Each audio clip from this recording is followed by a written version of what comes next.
Hello and welcome back to the another episode of the Hindu News Analysis.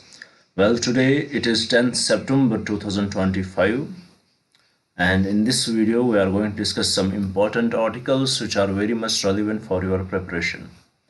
Before we start our discussion, I would like to give the brief idea about the approach which we are going to have with respect to these articles so that you will get well prepared for it.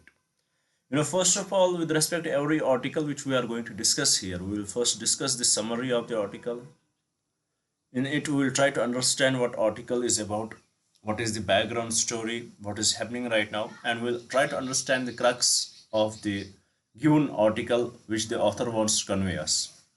Second, we will look into the key points of the article which could be very much important for you to note down, because from there you can expect the prelims question or mains topic question can be asked from these key points. Then third, we'll look into the possible prelims or mains question from these articles. So this is the approach which we are going to have with respect to these articles which we are going to discuss today.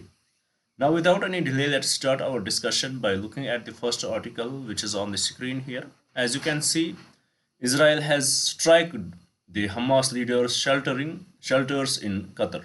So in a way, we can say that Israel, it has attacked the Qatar, where it has attacked the infrastructure in Qatar, where it was believed, according to the Israeli sources, that it was a sheltering home for the Hamas leaders. Now, what is the background story of that? First of all, everybody knows the role of Qatar with respect to the role of Qatar with respect to the Western conflicts. Whether it would be USA versus Taliban, whether it would be USA versus Hamas, whether it would be any country, USA versus Israel, wherever there is the conflict of Western world with with other countries, we see the Qatar, it is the major mediator between the two. Qatar will always play as a mediator. So with respect to this, as we know that there is war going on between Israel and the Hamas, or we can say that a one-sided genocide is going on. If I will be more precise and I will be more unbiased, it is the one-sided genocide going on right now. And in this regard, there were different claims from different countries. So USA, they are giving, as we can see, that Donald Trump, he proposed the ceasefire idea, that how ceasefire could be achieved. And in a way, if you can remember, or if you would had gone through the social media, especially Twitter or his own social media company, Truth something, he had discussed there that he gave a tweet there where he said that this would be the last warning to Hamas: either accept his terms or be ready for the major violation, be ready for the major impact of US's anger or Israel's anger. Similarly, on the same day, Israel's Prime Minister Benjamin Netanyahu, whom I call Benjamin Netanyahu, he also tweeted that it is the time for it is the last warning for the people in Gaza to leave. So they should leave as soon as possible. So we know that how the conditions were building right now. And at the same time, when USA wanted that there should be the ceasefire, when USA wanted that Hamas should listen, and Hamas were considering it, the leaders from Hamas, they were considering the ceasefire proposed by the ceasefire proposed by the US, and they were in the Qatar. At the same time, they were attacked. So what does it represent? There are various aspects to it. If we'll go into the detail of it, there could be various aspects. First of all, we can say that what can be the three possibilities. First of all, we know that Qatar as a country is a close ally of US. And recently, US's President Donald Trump was there, and he was given the helicopter as the gift. Everybody knows that. So attacking the US's ally is not a good omen for the Israel. It should have not been a good omen for the Israel. But what is the real story? That seems very much different. USA knew about it. That is 100% correct. If we assume that USA was not knowing about it, it would have been a disaster. But USA itself, they gave the statement that they were very much aware of it, and it is not going to help neither Qatar, it is not going to help Hamas, neither it is going to help the cause of USA. They gave this statement. Whether what was the value of the statement, that is different.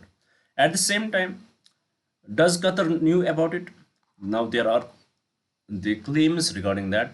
Did Qatar really knew about that? They are going to attack the shelters, or was it played? Was it a game played together by USA, Qatar, and Israel in framing the Hamas leaders there and in in attacking them, in trying to kill them?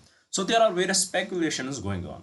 In this regard, what is important for us? What is important for us to note down is that you know there is genocide is going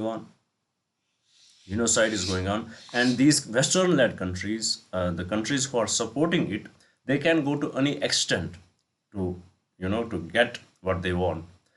We as a country, India as a country has always maintained this theory of two nation there in the Middle East, that it can only achieve there could be peace only when there would be the formation of two nation, and when the Palestinians would be given their rights. So in this regard, this article is written here, and it gives us the brief idea what is happening there. So let's see what are the key points given in here, and let's try to find out what can be the points which are important for us, and let's see how this news will develop. Right now, what is important for you, that there was attack on Qatar.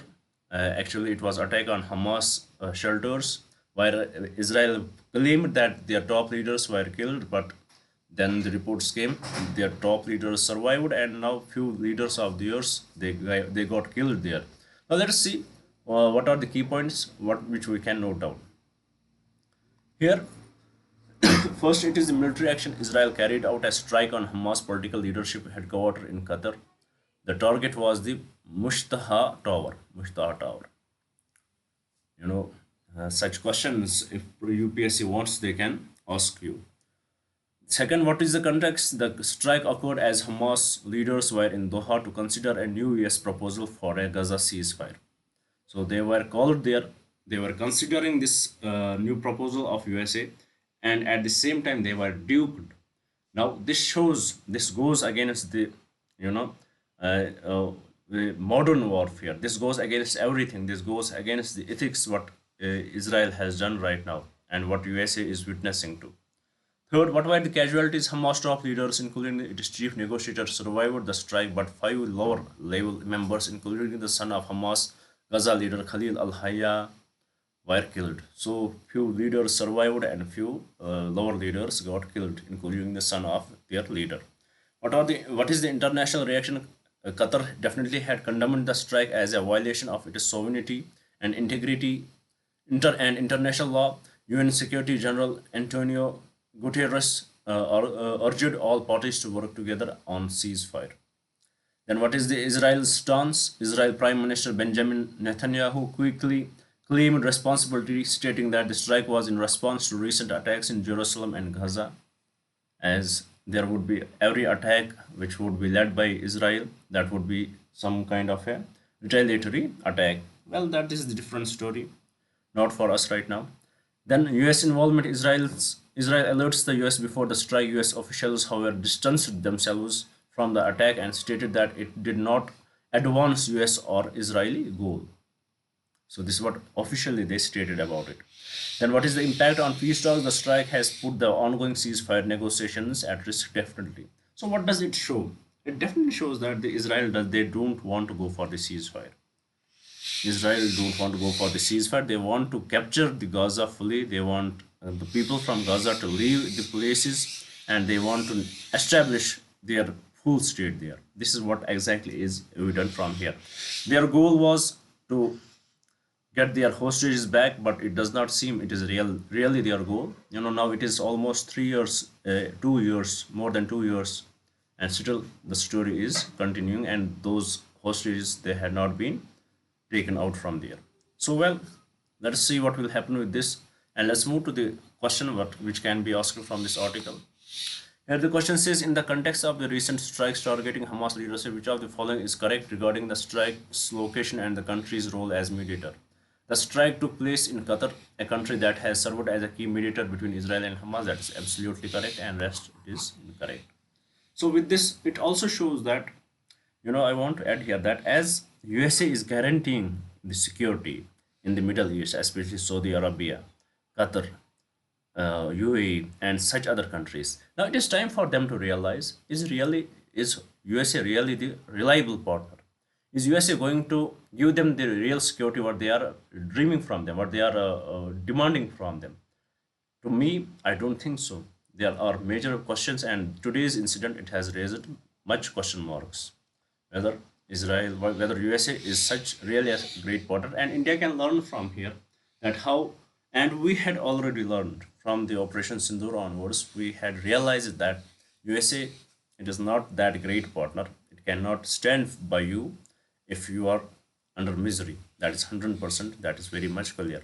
So it is important for the South countries to realize the importance of the reliable partners, to realize how to prevent the sovereignty and integrity of their nations and be less dependent on the US and the Western world. Now, with this, let's move to the another article. But before we move to the another article, I would like to give the brief introduction about the initiative which we had started here, so that if you are new to our channel, you will get more connected with us. From 2nd June 2026, we started 2025, we started an initiative here by the name Target IAS 2026. Under this initiative, every day we upload 2 videos, one in the morning session where we will discuss the news analysis or will take care of your current affairs. Second, in the evening session where we will deal with the static syllabus. But I will be honest with you, from last 10 to 15 days, I was not very much regular, especially with respect to the static syllabus. And the reason why I was really traveling, and because of that, I could not get time to deliver these lectures. But from today, I can promise you that every day I am going to upload these 2 videos, whatever the condition would be, if it is not extreme. And I had promised you here one thing, that by the month of January 2026, I will complete your full syllabus, and I am very much confident that we will complete it before January 2026. With respect to this, we started with respect to the static syllabus, we started with Indian polity, which we had already completed. Then we discussed the governance, completed. Now we are discussing ancient history. Almost 8 lectures we had, 9 lectures I guess we had completed. And today we will upload the 10th lecture, and we will discuss the post-Mauryan era. We will see what was the administration during the Mauryan Empire, what were the offices, and all that we will discuss in the bureaucracy today. So with respect to this, what is the exception, what we are not going to discuss here, that is the optional subjects we are not going to discuss here. And one more thing I would like to mention, that as I always say that these lectures should be enough for you, but it is beyond the capability of a human to deliver everything. I can guarantee you one thing, that the lectures which I am giving you here with respect to these subjects, it may be better than the lectures which you will get from the other coaching institutes, which I can guarantee. If not the best, it may be at least better than those. If not, then better, it would be in line with those lectures which you will get from the other coaching institutes.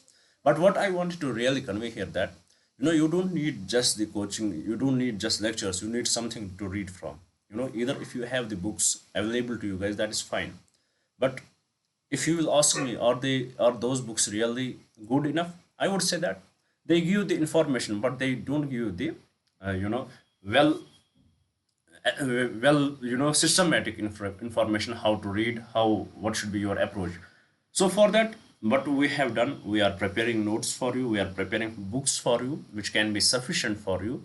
And we had already prepared the Indian polity for the comprehensive analysis of Indian polity and governance for prelims and mains. This book is available. If you want to get access to it, what you will have to do? You will have to mail me at salvation UPSC 136 @gmail.com, and you will be told to pay only 200 rupees for it. This book I had written in more than 1100 pages. It is up to you if you want to get access to it. You just mail me at this mail ID. I will send it to you. What is the good part about it? You will not miss any topic which would be relevant for you. Second, After every topic which we had discussed there would be the possible prelims or mains question. So this is something great about it. So with this, let's move to the another article and try to understand what it is about.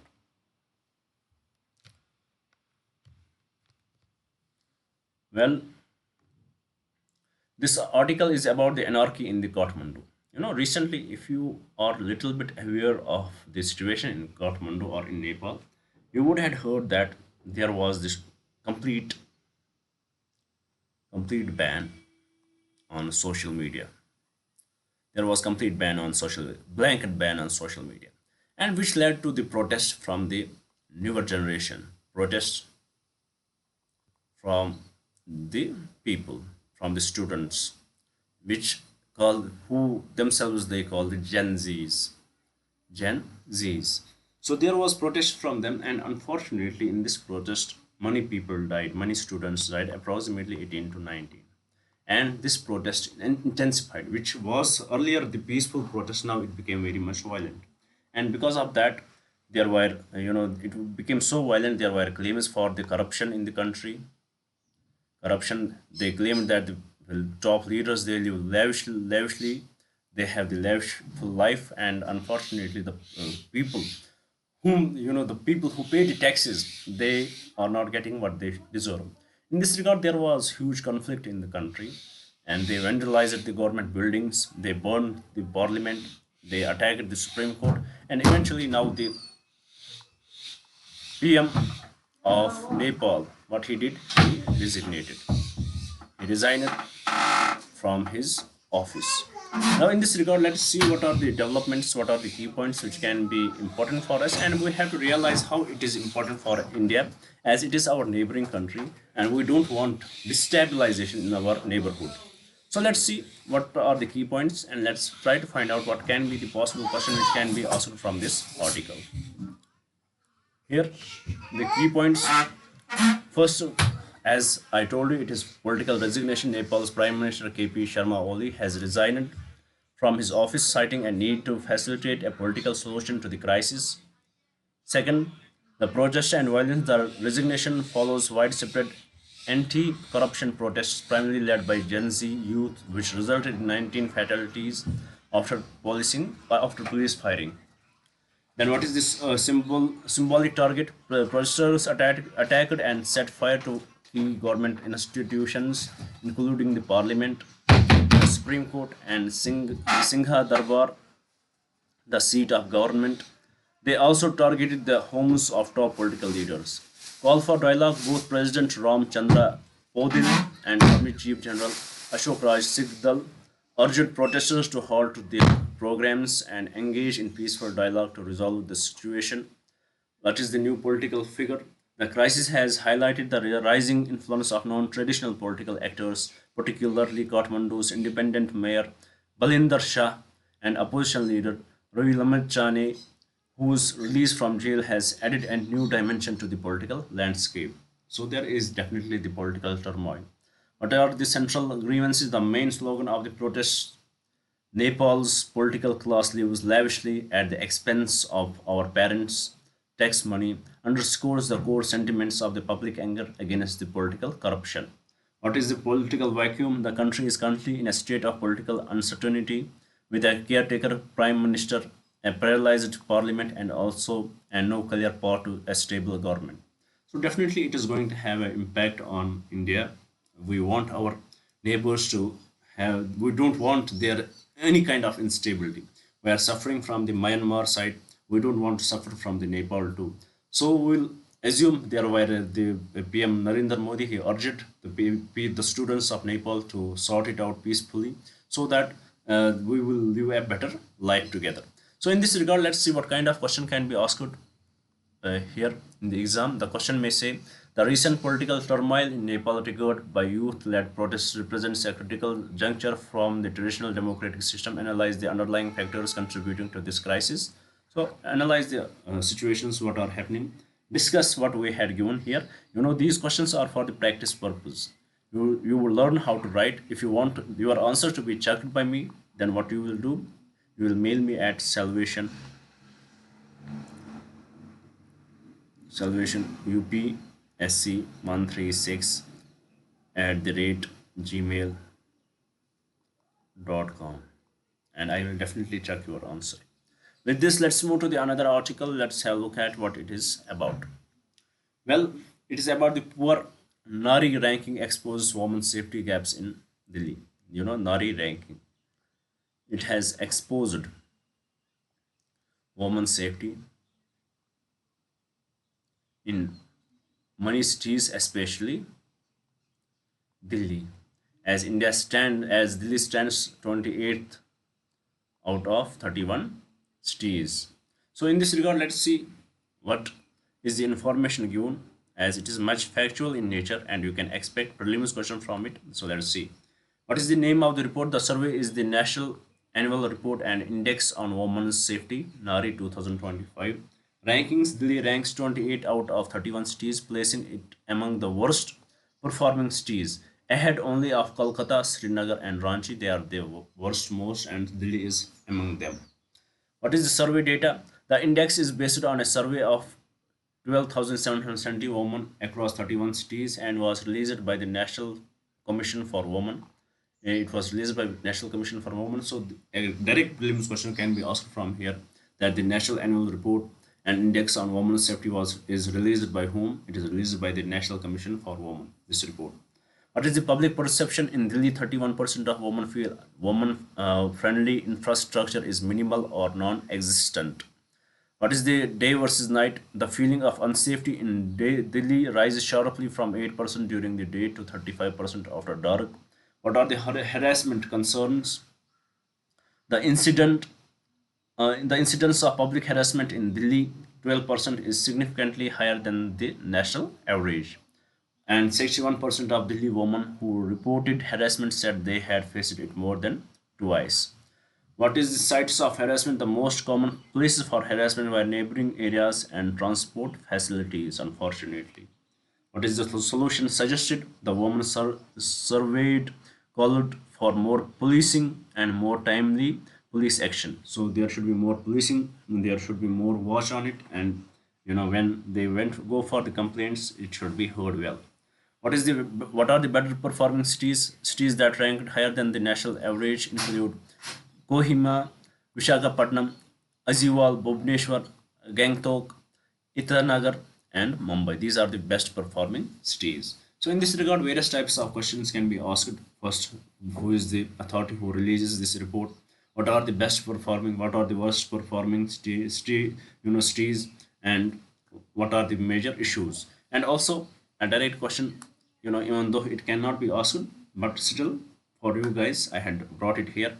The National Annual Report and Index on Women's Safety 2025, which ranks women's safety across Indian cities, places Delhi at which of the following? 28th. Very simple and straightforward. If it would come in the exam, it would, after, if you would have not read this article, then it is the bouncer. If you had read this article and then the question comes, it would be a full toss. Right now, it is a full toss. Now, the another article here, it is about the center has granted licenses to 5 firms to manufacture its first indigenous malaria vaccine. So what is important for us first to know, what are these 5 firms? We can expect such question from UPSC or state civil service exams. We don't know what they want from us, to be more precise with you guys. So let's discuss about it and let's try to understand what type of vaccine is that. Well, here, which vaccine name and type? The indigenous vaccine is called Adflac-Vax. This is the vaccine name. It is a recombinant chimeric multi-stage vaccine. So it is a recombinant chimeric multi-stage vaccine. For the developers, the vaccine was developed by the Indian Council of Medical Research (ICMR) in collaboration with the ICMR National Institute of Malaria Research and the National Institute of Immunology in New Delhi. So these were the official offices or organizations or research hubs who had created it, who had developed it. What are the firms which had been licensed? 5 firms have been given licenses for manufacturing and commercialization. First, Indian Immunologicals Limited, Technivention Life Care Private Limited, Pinakia Biotech Limited, Biological E Limited, and Zydus Life Sciences. So these are the companies who had been given the licenses for the manufacturing. What is the mechanism? The vaccine is designed to prevent malaria by targeting the parasite Plasmodium falciparum before it enters the human body bloodstream. That is great. Then, what are the key features? The vaccine is noted for being affordable, stable, effective for over 9 months at room temperature, and scalable, making it well suited for a public health initiative. What is the public health context? Malaria remains a major public health problem in India, which accounts for 1.4% of the global malaria case burden and 66% of the cases in the Southeast Asian region. So, in this regard, different types of question can be asked. First, about this vaccine, who had developed it, what are the companies, and what is the malaria burden. Different types of questions can be asked in this regard. So, with this, let's move to the another article here.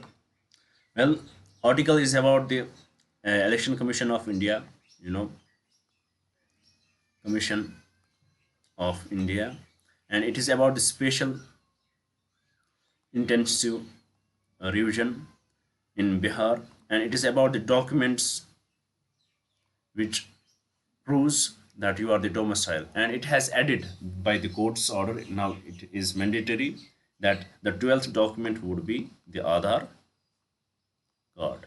As simple as that. You will have to submit the Aadhaar card, and you will be given the chance to get into the domicile. You will be chance to get into the voting list. So this is in simpler terms what this article is about. Rest the story we know, how there was special intensive exercise conducted.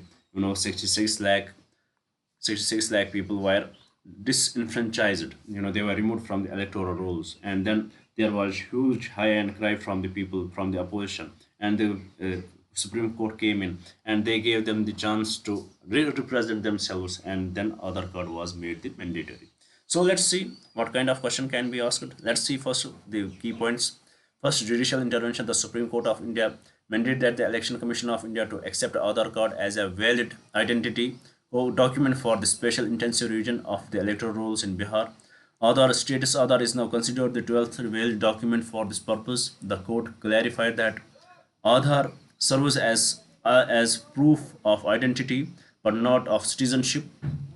Uh, it is proof of identity but not as citizenship, and can be used subject to verification of its authenticity. Election Commission of India stands. The Election Commission of India has earlier excluded Aadhaar, arguing that it was only proof of residence and therefore not sufficient to establish citizenship. The court deemed this reasoning inconsistent, as many of the other 11 accepted documents also do not conclusively prove citizenship. Then disenfranchisement. The Election Commission of India's previous approach had already led to exclusion of over 65 lakh electors from the draft roll. Data analysis revealed anomalies like the disproportionate removal of women, migrant workers, and married women, suggesting a flawed process. What is the inclusivity? The ruling is a significant victory for the right to vote, as it removes a major barriers for a vast number of genuine voters, particularly in Bihar, where nearly 90% of the population holds an Aadhaar card.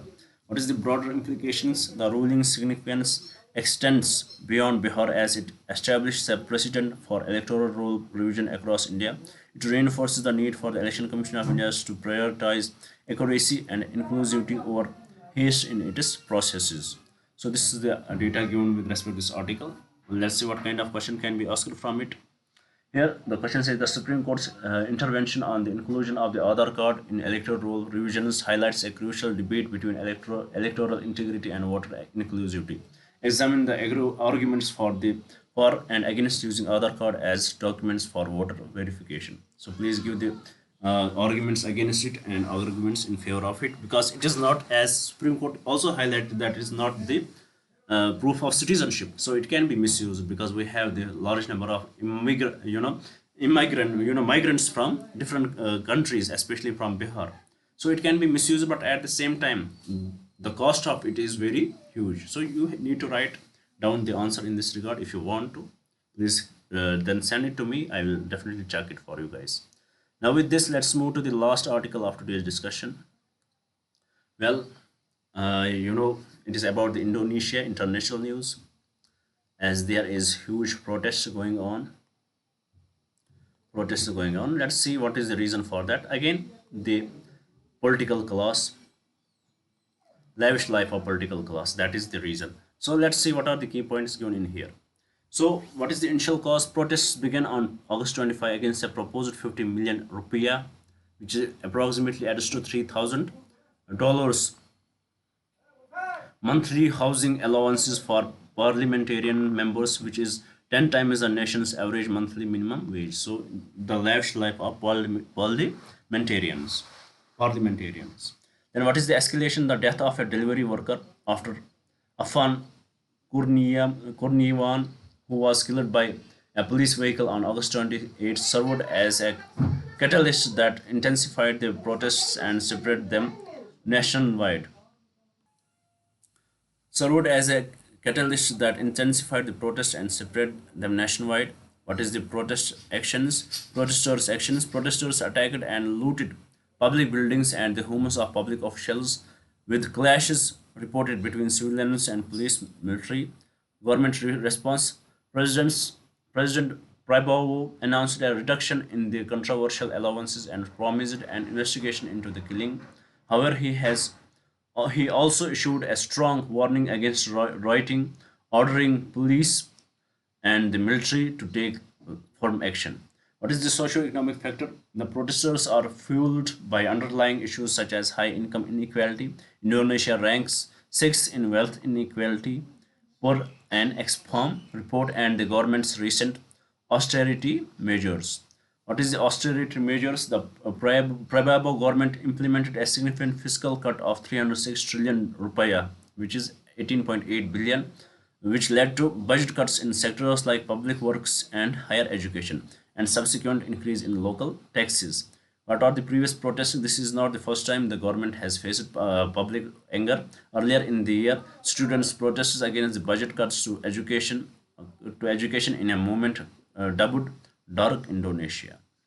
So there are various reasons. It is not the first time there are protests in the Indonesia. It is again the income inequality which is prevailing in the country. It is again the prestige, the favors given to the political class, which angers the nation because they are the people who pay the taxes and they don't want anybody to get extra lavish life than them. That is absolutely right. So in this regard, let's see what kind of question can be asked. Here the question says the recent violent protests in Indonesia, which led to resignation of the finance minister, were sparked by public anger over which of the following: an increase in the price of fuel, and no, a new tax on essential food items, a substantial monthly housing allowances for the parliamentary members. That's exactly true. So with respect to this question, the correct statement is option C. With this, we complete our today's discussion. I hope you would have liked the video. I hope you would share it with your friends, and I definitely hope you would subscribe the channel. Thank you for staying with me. Thank you very much, and have a nice day.